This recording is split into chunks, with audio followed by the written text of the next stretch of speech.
For centuries, Africa has captivated the imaginations of explorers and adventurers, hunters and scientists.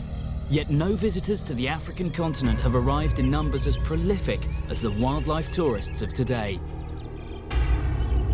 The promise of glorious sunsets and lion roars on the evening air, to experiencing the unique smell of a thunderstorm racing across the savannah, lures visitors from all corners of the globe.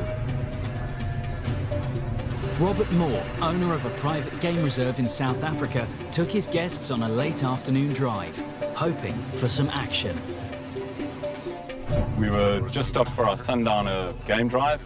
In the distance, we heard some warning calls of our dominant male leopard. Immediately, I got all the guests together and we decided we would go and investigate and find out what they were up to. By this time, the sun had set, it was getting pretty dark. And about 4 or 5 miles from where we were located, we got sight of the leopard. Suddenly, we noticed that there was further activity of some other smaller animal in the grass ahead of where the leopard was moving towards.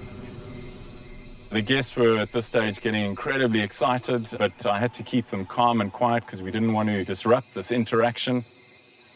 The leopard suddenly picked up the movement of grass, went down on its haunches into the stalk position, and it started to move incredibly quietly through the grass.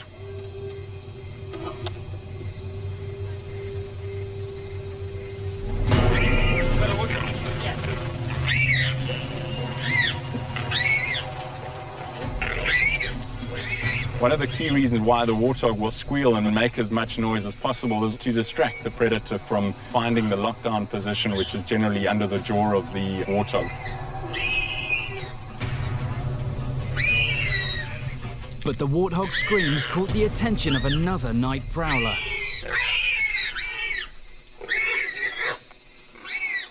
Suddenly, a female hyena came out of the bush.